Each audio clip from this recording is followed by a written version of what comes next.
amalan yang paling disukai Allah. Nah, pertanyaan mana yang paling disuka? Pertama apa kedua? Hei Sauban, ajarkan aku amalan yang membuat aku masuk surga. Atau yang kedua, wahai Sauban, ajari aku amalan yang membuat Allah cinta kepadaku.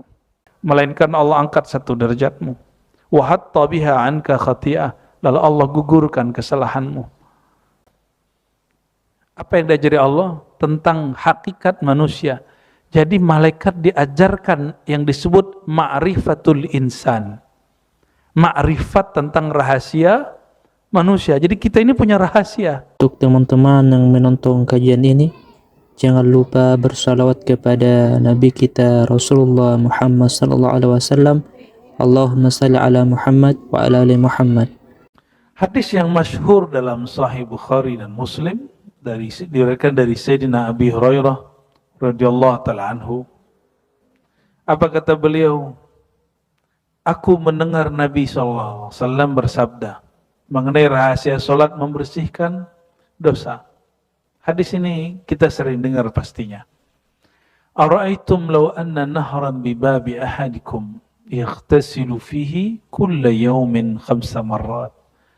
Apa pendapatmu mengenai higienisnya atau kebersihan orang yang di depan rumahnya ada sungai atau ada sumur yang dia mandi 5 kali sehari? Adakah hal yabqa min daranihi syai'? Adakah kotoran yang melekat di badannya sedikit pun? Jawaban sahabat, qalu la yabqa min daranihi ay wasqihi syai'. Tentu tidak, wahai baginda. Ya. Faqala sallallahu alaihi wasallam, lalu beliau mengatakan, kadzalika mathalus shalawatil khams. Begitulah perumpamaan salat yang 5. Yamhullahu bihinnal khataya. Allah menghapus dengannya dosa-dosa. Tapi ahli hadis menambahkan jika di ahli akidah, al khataya di sini as-saghair, yaitu dosa-dosa yang kecil. Kenapa? Karena dosa besar labudda min taubah, mesti bertobat. Nah, kita coba lihat adakah penjelasan beliau seperti itu.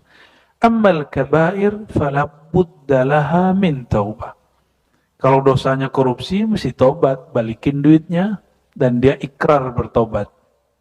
Ya. Kalau dia minum khamar sama, dia harus bertobat. Tobat itu ada ikrarnya. Aku bertobat, sadar dan tidak mau mengulangi lagi. Kalau besok terulangi lagi, itu lain cerita. Besok rahasia Allah, nggak usah dipikirkan. Nanti syaitan berkalam, nanti aja tobatnya. Ya, nanti aja tobatnya, daripada kamu nanti tobat sembalado, berulang-ulang. Nah ini setan yang ngomong. Sayangnya setannya ustadz melarang tobat sembalado. Padahal tobat sembalado itu wajib, Pak. Kita kan nggak tahu masa depan. Yang penting hari ini, masa lalu kita tobatkan. Besok urusan lain. Yang penting kita tidak berniat mengulangi maksiat. Itu yang disebut tobat. Jadi apa yang disebut tobat? Ikrar penyesalan dan berniat tidak mengulang. Mengenai esok terulang, nggak ada urusan kita. Itu urusan masa depan. Yang penting hari ini dan masa lalu dulu dibereskan. Ya, besok juga belum tentu hidup. Ya. Karena kematian itu misteri, kita nggak tahu, Bapak Ibu. Makanya anggaplah kematian itu di depan mata. Maka kita tobat setiap saat. Nah, maka Nabi SAW bertobat setiap harinya 100 kali, itu Nabi. Berarti tobat itu nggak nunggu besok, ya. Dan salah satu menunya sholat ada Rabbighfirli warhamni, itu duduk antara dua sujud, itu duduk pertobatan. Maka walaupun mohon maaf sedikit saya berbeda dengan pengarang kitab, tapi bukan berbeda menentang beliau. Sholat itu di dalamnya sudah ada tobat.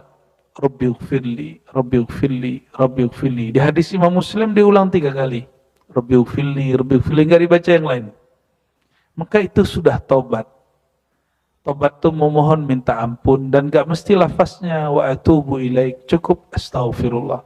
Nah, beberapa ulama membedakan istighfar dan taubat. Bagi saya, istighfar itu maknanya sekaligus taubat.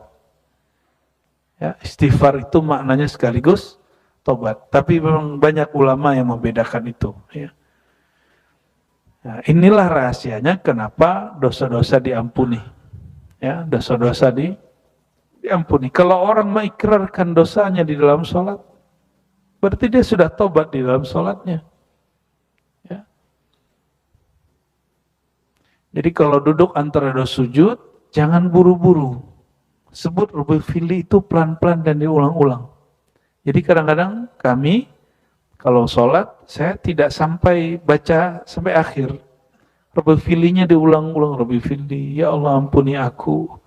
Rabbighfirli, Rabbighfirli. Ya. Kadang-kadang kita baru 3 kali, imamnya sudah sujud. Ya. Kadang-kadang kita baru nyampe warhamni, rahmati aku, imamnya sudah sujud. Karena saya baca Rabbighfirli itu betul-betul kita resapi, ya Allah ampuni hamba, ampuni hamba. Gitu. Seorang hamba yang kenal Allah, maka dia minta ampun kepada Allah, bukan hanya karena dosa zahir, tapi juga dosa batin. Batin kita ini enggak selalu bersih.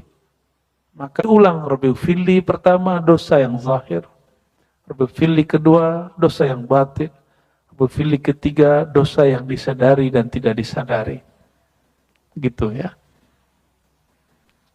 Sayangnya pengajaran di sekolah-sekolah dan pesantren sebagian bacaan itu kaku, mesti segitu-gitu aja. Rabbighfirli wali walidayya, Rabbighfirli warhamni wajburni warzuqni. Gitu ya. Padahal ada berbagai macam cara dalam sholat. Dan itu semua ada dalam kitab sahih. Bukhari, Muslim, Abu Daud, Tirmizi, dan lainnya.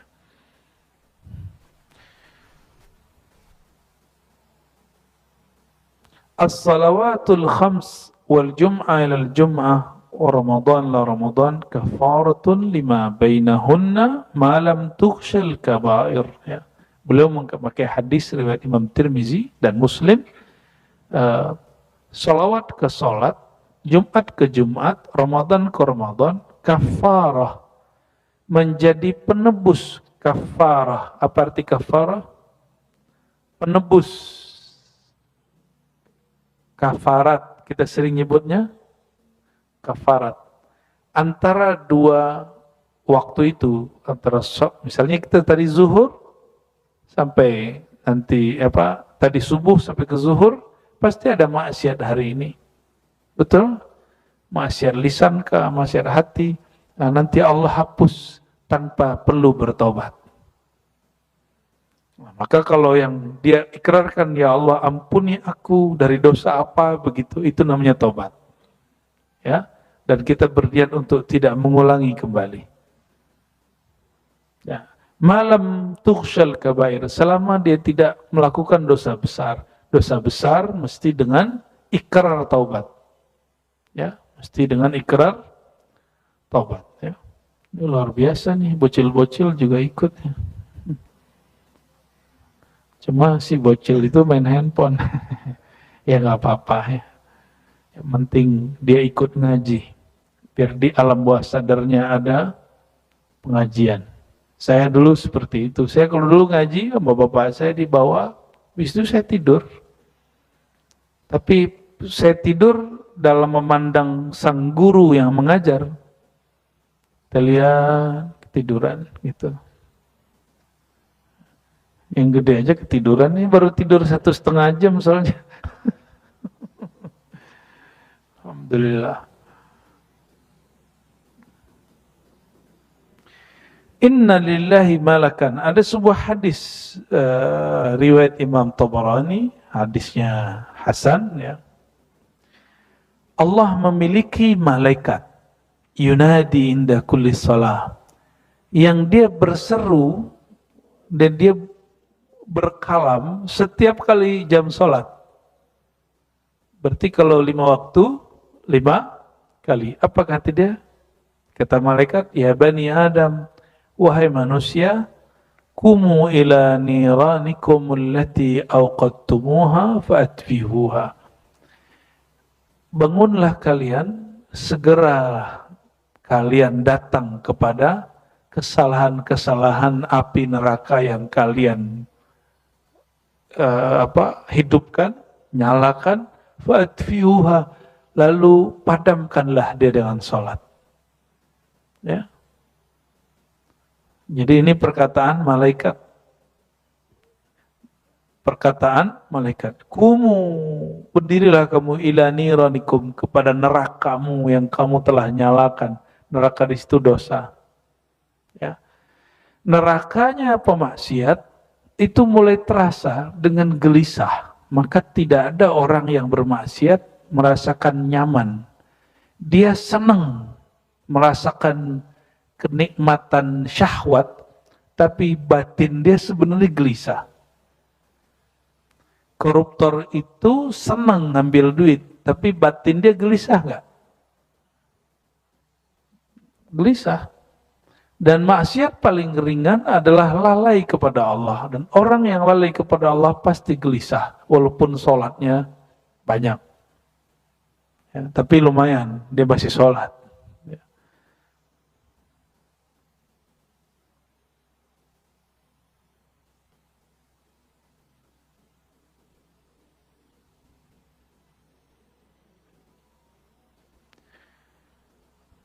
Abu Umamah, ya,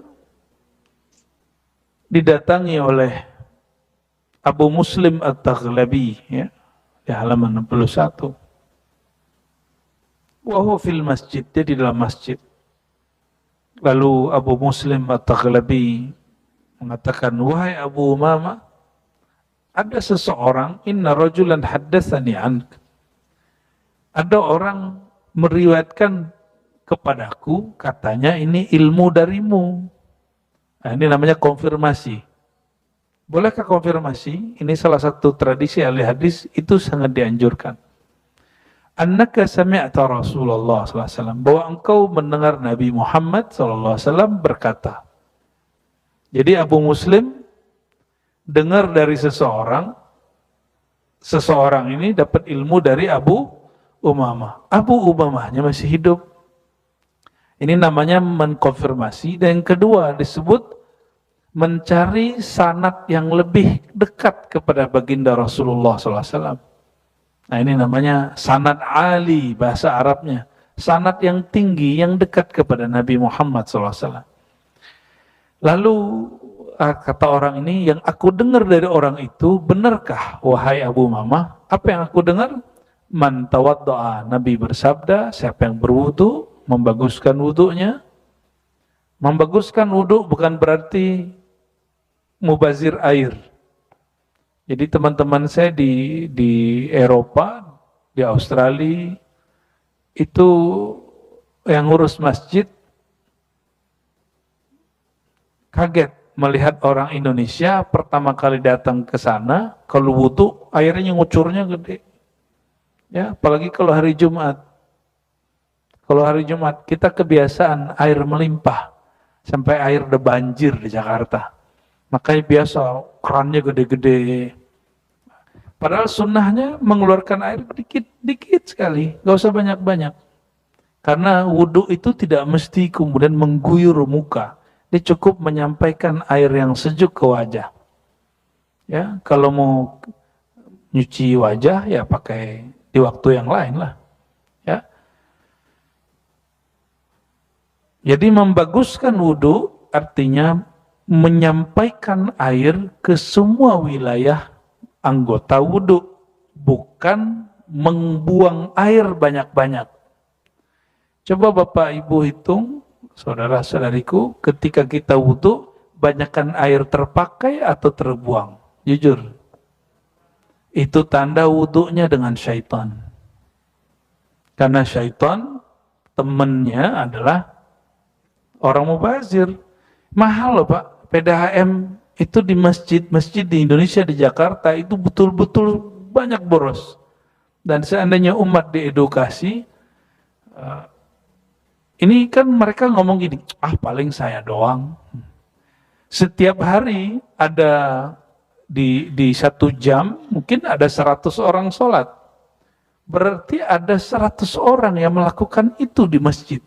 Jika 5 waktu, berarti 500 kali dia melakukan itu di masjid. Berapa kubik tuh habis air? Oh paling juga ntar ini gitu. Itu kan kata-kata kita ya. Nah, maka Bapak Ibu yang makan Allah, membaguskan wudhu itu artinya menyampaikan air ke anggota wudhu, bukan membuang-buang air. Jadi cara yang pas gimana? Buka sedikit saja, lalu ambil seperlunya. Kalau di zaman Rasulullah SAW, Nabi itu dituangkan orang. Jadi Nabi dituangin, ada yang megangin. Jadi dituang, Nabi ambil. Jadi nggak ada airnya yang nyisa. Itu sisa yang Nabi pegang itu ada ngucur sedikit, ditampung lagi sama sahabat. Hadis Sahih Bukhari dan Muslim. Bekas air yang disentuh baginda Nabi Muhammad SAW, itu ada dosanya nggak? Kalau saya yang wudhu banyak dosanya, jangan diambil. Dosa saya banyak. Tapi kalau bekas tangan Nabi SAW ada dosanya nggak? Nggak ada dosanya. Maka bekas air Nabi itu diperebutkan para sahabat dan mereka kadu ayyaqtatilu, mereka hampir kayak berdesak-desakan kayak orang saling bunuh-bunuhan. Begitu ungkapan balaghah, mubalaghah dalam bahasa Arab. Ya, dalam Sahih Bukhari. Namanya tabarruk, mengambil berkah. Nah, itulah yang dimaksud tasawuf Imam Ghazali. Jadi tasawuf Ghazali itu diambil dari hadis-hadis yang sahih. Tabarruk itu bab cinta. Tasawuf itu mengajarkan cinta. Kira-kira pakai akal kita yang pendek ini nggak masuk akal kan? Ada orang ngambil bekas air orang lain, tapi di bab cinta itu ada. Ya, tasawuf itu begitu-gitu, bab cinta. Ya, Nabi SAW cinta kepada Sayyidah Aisyah. Aisyah waktu minum dilihat bekasnya mana, bagian bekas itu beliau minum di situ. Indah nggak tuh? Ya, jangan pikirin bau jigong kan ya. Ini bab cinta ya. Sayyidah Aisyah itu harum. Maka Sayyidah Aisyah setiap kali Nabi mau pulang, beliau ada kesturi khusus yang boleh kena kulit. Jadi dia ada kain basah, dia tempelkan lalu diginin ke wajahnya. Jadi ketika Nabi SAW mendekat, Nabi mencium Sayyidah Aisyah, Nabi mencium bau aroma kesturi. Jadi ini dalil boleh pakai bedak, Bu. Ini saya kasih dalilnya. Biar makainya untuk sang suami. Ya. Untuk yang belum punya, niatkan untuk menjaga wajah. Untuk siapa yang ditakdirkan mendapatkannya. Ya. Karena wajah ini kan anugerah dari Allah Subhanahu wa ta'ala. Faqasala yadayhi wa wajhah. Lalu baginda Nabi SAW mengatakan, orang yang berwudu membaguskan wudu, mencuci tangannya, cuci tangan, lalu mukanya, mengusap kepalanya, telinganya, ya, maka kepala telinga satu paket sampai kaki, ya, summa qama ila shalah. Lalu dia sholat, berdiri berangkat sholatun ila sholatin mafruḍah, sholat wajib. Ghafarallahu lahu fi dhalikal yawm ma mashat ilaihi rijlah wa qabadat alaihi yadah. Ya, Allah ampuni dosa dia, ya, selama dia jalan, tangannya bergerak, mengenggam, ya, dan telinganya mendengar. Wa nazarat ilaihi ainah, matanya memandang, sejauh matanya memandang. Wa haddasa bihi nafsahu min su', atau dosa yang muncul dari dalam dirinya, dosa batin. Jadi tangan yang nakal, kaki yang salah langkah, telinga yang mendengarkan aib orang, mata yang melihat dengan merendahkan orang, melihat aurat, ya, dan juga di hatinya ada angan-angan yang buruk, Ya. Buruk itu nggak mesti menginginkan keburukan bagi orang lain. Mengangan-angankan syahwat di hati yang tidak halal itu juga haddasa bihi nafsahu min su. Kita melihat lawan jenis lalu kita membayangkan yang nggak pantas kita bayangkan, itu masuk haddasa bihi min su. Ya. Kita membiarkan diri kita bersyahwat secara batin. Hati-hati. Ya, hati-hati di situ. Faqala Abu Umamah, karena Abu Umamah ditanya, dikonfirmasi, benarkah ini? Apa jawaban beliau? Wallahi qad sami'tu min Rasulillah sallallahu alaihi wasallam mirara. Demi Allah wahai Abu Muslim Taghlabi, aku mendengar itu berkali-kali dari baginda Nabi Muhammad sallallahu alaihi wasallam. Ya. Dari Abu Ayyub Al-Ansari radhiyallahu ta'ala anhu, anna Nabi SAW yaqul inna kulla salatin tahuttu ma baina yadayha min khati'ah. Salat antara salat menggugurkan dosa antara keduanya. Wa min dzalika. Nah, jadi yang pertama apa? Salat itu menghapus dosa. Yang kedua, apa rahasia dan keutamaan salat? Anna salata tarfa'ud darajat. Salat itu mengangkat derajat. Mengangkat derajat.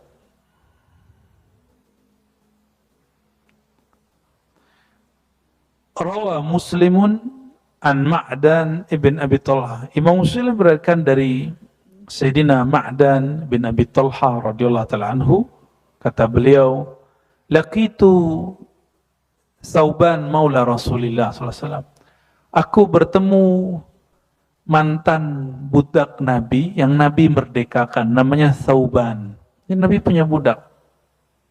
Orang punya budak berarti Nabi itu kaya. Ya.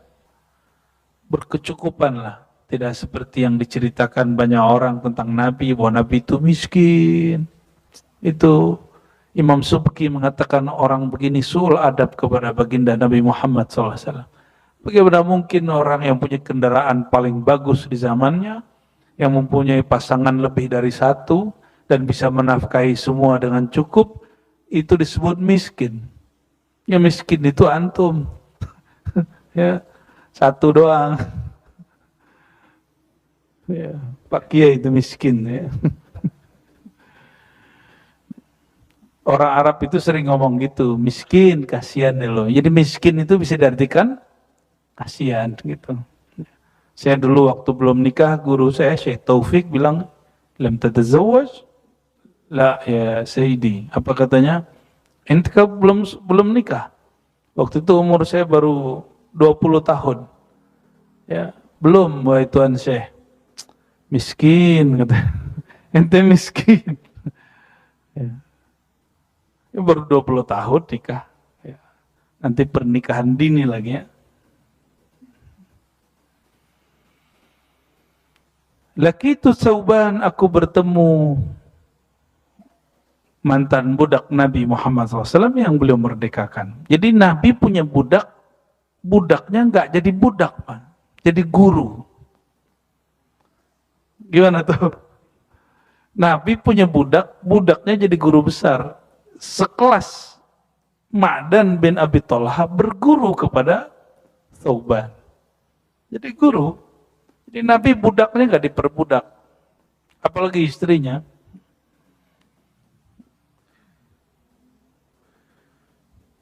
Fakultu akhbirni bi'amalin a'maluhu yudkhilunil jannah. Ya. Yudkhiluni Allahu bihi al-jannata. Kabarkanlah, ajarilah aku satu amalan. Nah, ini minta belajar nih sama mantan budak.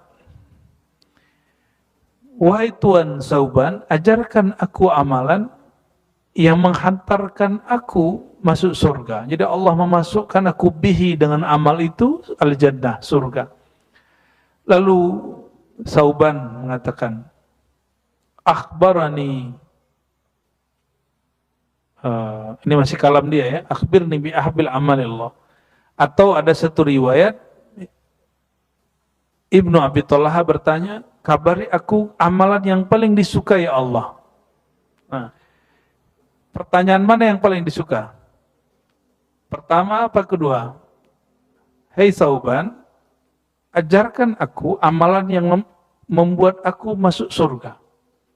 Atau yang kedua, wahai Sauban, ajari aku amalan yang membuat Allah cinta kepadaku. Yang paling dicintai Allah. Mana yang lebih disuka pertanyaannya? Kedua. Wah, berhasil ngajinya udah. Berhasil ngajinya Kiai. Ya. Kalau surga itu bisa maknanya bisa ambigu, bisa surga syahwat, bisa surga memandang Allah. Tapi kalau cinta itu sudah surga memandang Allah Subhanahu. Kalau cinta itu sudah surga ru'yah. Karena cinta, orang cinta itu surganya hanya ketemu. Orang-orang yang beramal karena cinta kepada Allah, mencari cinta Allah, a'tini mahabbataka. Berikanlah aku cinta engkau ya Allah. Maka orang ini akan diberikan hadiah surga jannatu ar-ru'yah. Surga memandang, bertemu Allah Subhanahu wa ta'ala. Bapak Ibu, pengen ketemu gak dengan orang yang kita suka? Apakah itu pasangan, guru, atau teman? Benar gak? Benar ya? Kita kadang-kadang datang jauh-jauh ke kota mana, hanya ingin ketemu seorang guru yang kita suka. Atau kita datang ke satu kampung, hanya ingin ketemu teman yang dulu kita suka. Jadi suka itu menumbuhkan rindu. Penawar rindu itulah sholat. Sholat itu penawar rindu. Ya. Maka beberapa ulama kalau sholat dia bisa nangis. Itu nangis rindu. Nangis rindu. Dan tangisan inilah yang abadi sampai mati. Kalau hanya takut neraka, harap surga, ini bisa hilang, naik turun. Tapi rindu kepada Allah nggak bisa sembuh, karena dia bukan penyakit, dia anugerah. Ya, kullu syauqin maradun illa syauq ila Nabi sallallahu alaihi wasallam. Semua rindu itu penyakit kecuali rindu kepada baginda Nabi Muhammad sallallahu alaihi wasallam. Apalagi rindu kepada Rabbi Muhammadin sallallahu alaihi wasallam, rindu kepada Tuhannya Sayyidina Muhammad sallallahu alaihi wasallam. Maka belajar rindulah dengan berselawat. Belajar rindulah kepada Allah dengan sholat. Yakin nggak sholatnya diterima itu? Enggak, saya nggak yakin Pak, sholatnya nggak ada yang khusyuk. Maka cukup kita katakan, ya Allah, sholatku tidak pantas diterima. Tapi aku sedang belajar merindui engkau di dalam sholat. Belajar mencintai engkau dalam sholat. Jadi sholat itu latihan sebenarnya. Semoga sebelum meninggal, walaupun satu kali sholat kita diterima, Allah itu cukup selama-lamanya. Jadi sekali saja sholat kita diterima cukup Pak, selama-lamanya. Ya. Ulama-ulama salafus saleh dulu sering mengatakan, Lau araftu, lau alimtu, seandainya aku tahu bi'anna salati maqbula, salatku diterima oleh Allah, aku rela mati. Aku rela berpulang ke hadirat Allah Subhanahu wa ta'ala. Berarti udah siap ketemu Allah. Karena orang mengira kalau mati langsung ketemu Allah. Enak bener. Emang mati langsung ketemu Allah? Ketemu mungkar nakir dulu bro. Ketemu mungkar nakir dulu. Mungkin digampar-gampar dulu sama dia. Ya. Kita masuk imigrasi aja ketakutan. Gimana masuk imigrasi alam barzakh? Ya, benar nggak? Masuk imigrasi aja repot. Seorang syekh dari Mesir itu ahli thariqah, ahli zikir, ahli hadis, dan dokter. Apa kata beliau? Tempat yang paling menakutkan di dunia adalah imigrasi. Dia ngomong gitu. Padahal itu ahli zikir tuh. Saya nggak usah sebut nama syekhnya. Jadi pertanyaan mana yang paling bagus? Yang paling disuka? Yang pertama, kedua? Yang pertama boleh disuka tapi dengan makna surga ru'yat, surga memandang, ya. Summa sa'altuhu fasakat. Tapi Sauban ditanya, dia diam aja. Nah, ini dalil bahwa tidak semua pertanyaan mesti dijawab. Ada pertanyaan yang mesti didiamkan. Ya. Sayyidina Sauban, betapa mulia hidup beliau, dia khidmat kepada orang yang paling disayangi oleh Allah Subhanahu wa ta'ala.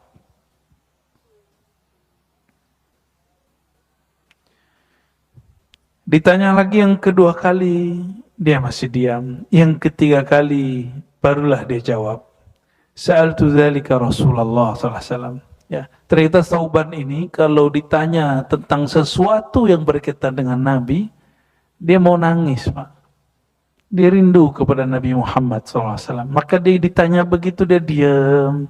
Dia langsung melihat Nabi seakan-akan nurnya ada di depan. Maka beliau mengatakan, aku juga dulu pernah bertanya hal begitu kepada Nabi SAW. Ternyata ini salah satu amal rahasianya Sauban. Amalan ini dilakukan banyak orang, tapi kesadaran beramalnya tidak banyak sahabat yang diberitahu. Sauban kemudian mengatakan, wahai saudaraku, Ma'dan, aku dulu juga bertanya hal ini kepada baginda Nabi Muhammad SAW. Lalu beliau menjawab. Apa pertanyaan tadi? Apakah amalan yang paling dicintai oleh Allah? Ya. Jawabannya apa? Alaika bikasratis sujud. Hendaklah engkau banyak-banyak sujud. Fa innaka la tasjudu lillahi sajdah. Tidaklah kamu sujud sekali saja illa rafa'akallahu biha darajah, melainkan Allah angkat satu derajatmu. Wa hatta biha anka khati'ah, lalu Allah gugurkan kesalahanmu. Masih ingat iblis dipecat dari keimaman surga karena dia tidak mau sujud. Maka yang sujud itu tetap bertugas sampai hari ini, berkhidmat untuk Bani Adam. Jadi Bapak Ibu, surga yang dulu Nabi Adam di sana, malaikat di sana, itu berlanjut sekarang urusannya di dunia. Malaikat dulu sujud ke Nabi Adam, maka hari ini siapapun yang mengamalkan amanahnya, tugas-tugas kemanusiaannya, malaikat akan respect kepada dia. Malaikat akan bantu dia. Itulah sujudnya malaikat kepada Bani Adam.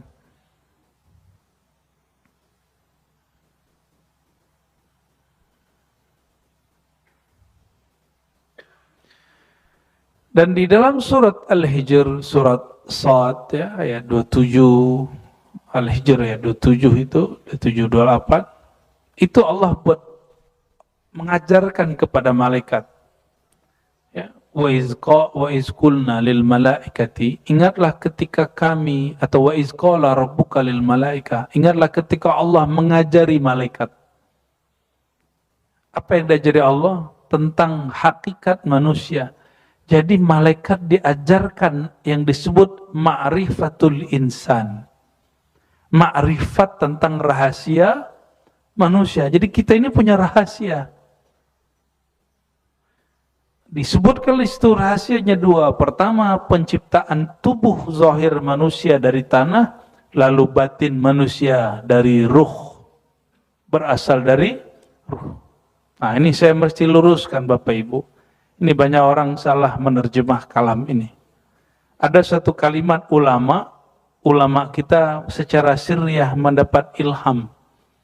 Allah berkalam. Al-insan sirri wa ana sirruhu. Ya. Al-insan, coba perhatikan. Allah tidak mengatakan aku adalah insan. Ya kan? Allah tidak mengatakan aku adalah insan. Allah mengatakan dalam kalam ilham itu, manusia adalah rahasia sirku dan sirku adalah manusia. Perhatiin, Allah tidak berkalam manusia itu aku itu manusia, enggak. Hari ini muncul orang mengajarkan ma'rifat bahwa al-insan itu Allah. Itu keliru besar. Itu kekeliruan dalam kajian ma'rifatullah. Allah berkalam aku, sirnya manusia, rahasianya manusia. Bukan berarti aku manusia. Manusia itu rahasia aku. Ini secara makna. Dan perlu tahu ini bukan ayat, bukan hadis. Ini cuma ilham para ulama. Ilhamnya Syekh Abdul Qadir Jilani. Ya. Jadi jangan salah paham. Banyak hari ini orang mengatakan hakikat insanku adalah Allah. Udah jadi Allah aja tuh. Nabi Muhammad SAW sudah diangkat Mi'raj ke Aras, jadi Allah enggak? Apakah beliau mengatakan rahasiaku adalah Allah? Aku adalah Allah, ada enggak begitu? Enggak pernah. Kalimat sir dalam bahasa Arab itu indikator pasangannya makrifat. Jadi kalimat ana al-insan sirri. Insan itu sir, rahasiaku. Nah, kata rahasia itu diterjemah makrifat. Jadi pasangannya sir apa? Ma'rifat, bukan zat. Gitu ya. Jadi kalau yang disebut rahasia, secret, maka tentang itu disebut dengan ma'rifat, pengetahuan. Pengetahuan itu ada objeknya, ada zatullah, sifatullah, asma Allah, af'al Allah. Ya. Saya banyak ketemu kekasih-kekasih Allah itu nggak ada mereka yang mengatakan aku Allah, nggak ada. Mereka selalu mengatakan tiadalah aku. Yang ada hanya keindahan Allah, kebaikan Allah. Selalu begitu, mereka nggak ada, bukan aku. Itu sebabnya menghancurkan keakuan itu hanya melalui sujud. Orang-orang yang sujud keakuannya lebur. Itulah sebabnya Allah suka kepada orang yang sujud. Ya. Jadi orang-orang yang benar-benar sujud, ini yang disebut asarus sujud, bekas sujud. Jadi bekas sujud di jidat mungkin hitam, tapi pada batin kita hilangnya ego. Ego itu kemudian jadi jinak. Tapi kan nggak semua kulitnya sama. Ada yang kulitnya kalau sudut berkali-kali juga nggak hitam-hitam. Berarti bukan itu semata bekas sujud, itu bekas zahir. Bekas batinnya yang dimaksud. Karena cinta itu urusan batinnya, bukan urusan zahir. Ya. Jadi kenapa malaikat Azazil itu moyangnya syaitan dipecat dari tugas kemalaikatannya karena dia tidak mau sujud. Dan saya khawatir orang-orang yang tidak mau sujud padahal dia mengaku wali, orang-orang yang mengaku sujud padahal dia mengaku ahli makrifat, Allah akan hentikan, Allah akan cabut nur daripadanya. Nauzubillah min dzalik. Kita berbaik sangka kepada semua orang. Kalau ada orang tidak sholat di hadapan mata kita, kita berbaik sangka. Mungkin dia sholat di kamarnya, di ruang yang kita tidak tahu. Tapi kalau ada orang mengatakan, gak perlu sholat, saya ini sirnya Allah. Nah, udah selesai, sudah itu orang. Itu yang ngomong iblis, tubuhnya manusia. Ya. Jadi setan bertubuh manusia hari ini banyak. Ya, banyak sekali. Tidak hanya urusan maksiat, tapi urusan kesombongan. Maka saya alhamdulillah Bapak Ibu ketemu juga sama orang begitu dan kita bisa cek, itu kelihatan dari postur mukanya, apa nyebutnya, wajah orang-orang sombong itu kelihatan. Sombong dan mengakukan dirinya di hadapan Allah Subhanahu wa taala itu kelihatan. Atau mengakukan dirinya sebagai Allah. Itu kegelapan kolbunya itu membayang ke wajahnya. Nggak tahu Bapak Ibu ngerasain begitu atau enggak. Itu pengalaman masing-masing ya. Tapi kita nggak akan keluarkan itu di depan orang. Kita rasakan dalam hati aja.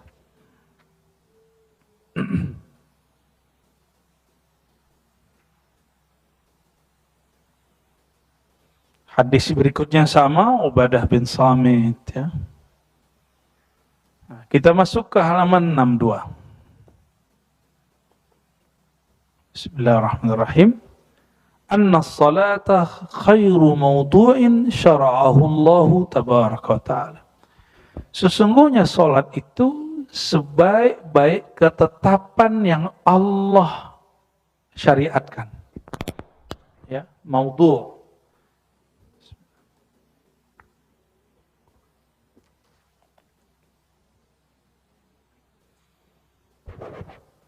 Hadis ini diriwayatkan oleh Imam Tabrani. Ada kalimat dari Sayyidina Abu Hurairah, "As-salatu khairu mawdu'in, faman istata'a yastaksir falyastaksir." Maudhu' bisa diartikan wadah, tempat, atau bisa diartikan masbut, sesuatu yang ditetapkan. Salat itu sebaik-baik ketetapan yang Allah tetapkan bagi hamba, maka siapa yang sanggup perbanyaklah ya. Intinya salat apa Bapak Ibu? Aqimis salata lidzikri. Bukan berarti kalau sudah zikir nggak perlu salat. Dirikan salat untuk zikir. Ini kelompok kebatinan ngomongnya apa? Saya kan sudah zikir, ngapain salat? Nah, ini versi kedua nih. Kalau tadi versi keakuan, sekarang versi zikir eling. Ya, makomnya lebih rendah dikit lah dari yang tadi. Tadi kan ngerasa akunya itu Allah. Kalau sekarang ngerasanya saya sudah eling. Dirikanlah sholat untuk mengingat aku. Kan udah sampai di mengingat aku. Ngapain lagi sholat? Begitu katanya. Yang mengingat itu batiniah kita. Tubuh ini perlu dia sujud. Jadi kalau sayang kepada tubuh ini, sujudlah. Tubuh ini makanan dia sujud. Nah, dalam batin itu merasakan menyembah yang kita sujud. Tadi kisah di surah Al-Hijr. Allah buat pengumuman kepada malaikat, hai malaikat, si manusia itu diciptakan dari tanah, tapi ruhnya dari hembusanku. Faqa'u lahu sajidin. Ketika malaikat tahu hakikat insan itu hembusan Allah, baru mereka sujud. Mereka langsung sujud. Oleh karena itu, baginda Nabi Muhammad SAW mengatakan, salatlah kamu seperti engkau melihat aku salat. Jadi sejauh apa seseorang kenal Nabi Muhammad SAW, sejauh itu dia nanti akan mampu sering-sering sujud kepada Allah Subhanahu wa taala. Maka sujud kita tidak diterima kecuali mengikuti sujud baginda Nabi Muhammad sallallahu alaihi wasallam ya. Nah, maka kembali kepada ini kekhususan umat Sayyidina Muhammad sallallahu alaihi wasallam. Ada orang sujud tapi dia nggak sholat diawali takbir sampai salam. Masuk gak tuh? Sujud aja. Masuk nggak? Oh, berarti dia cuma ngambil amal hakikat, tapi nggak mau bersyariat, nggak masuk juga. Mengamalkan syariat itu pertanda kita meleburkan keegoan diri ini pada syariat Nabi Muhammad SAW. Ya, mau marifat setinggi langit, setinggi aras, tapi nggak mau sujud. Karena amalan sujud itu dijemputnya ke aras. Dulu saya mengira Nabi SAW mengajarkan sholat itu oleh setelah melihat malaikat sholat sujud. Ada sujud ruku di langit.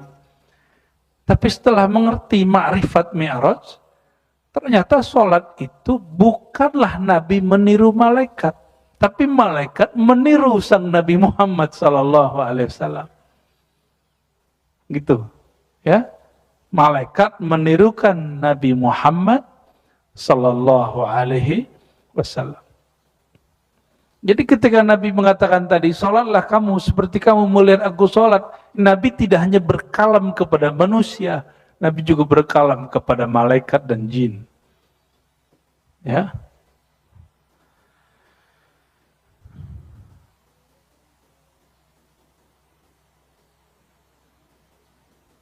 Wa min dzalika, kalau tadi sebaik-baik syariat, sekarang sebaik-baik amal, sama dari Sauban, ya.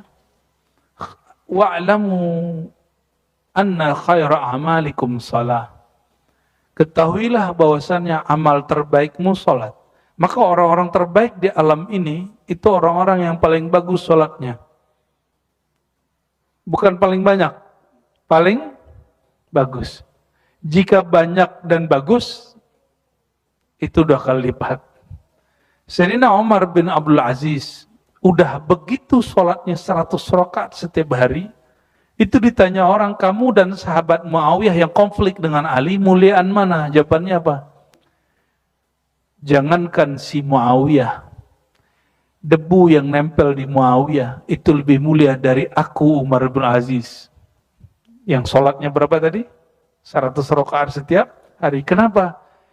Muawiyah walaupun hanya 2,5 tahun ketemu baginda, tapi dia pernah bertemu baginda Nabi Muhammad SAW, dan itu cukup. Adapun konflik politik wajar. Sekelas sahabat Sayyidina Ali, Sayyidina Umar, itu konflik politik, Pak. Jadi kutubnya Sayyidina Umar itu nggak sama dengan kutub Sayyidina Ali. Orang-orang yang dijamin masuk surga ini, politik mereka beda. Masa kita yang belum tentu dijamin masuk surga ini nggak boleh beda? Ya. Oh ini hasil kesepakatan ulama. Lah itu kan ulama kamu. Ulama yang ono belum tentu. Ya kan? Belum tentu kan? Jadi tolong Bapak Ibu, urusan politik itu tidak merusak ma'rifat sholat kita. Ya. Amin ya rabbal alamin. Wala yuhafizu 'alal wudu'i illa mu'min.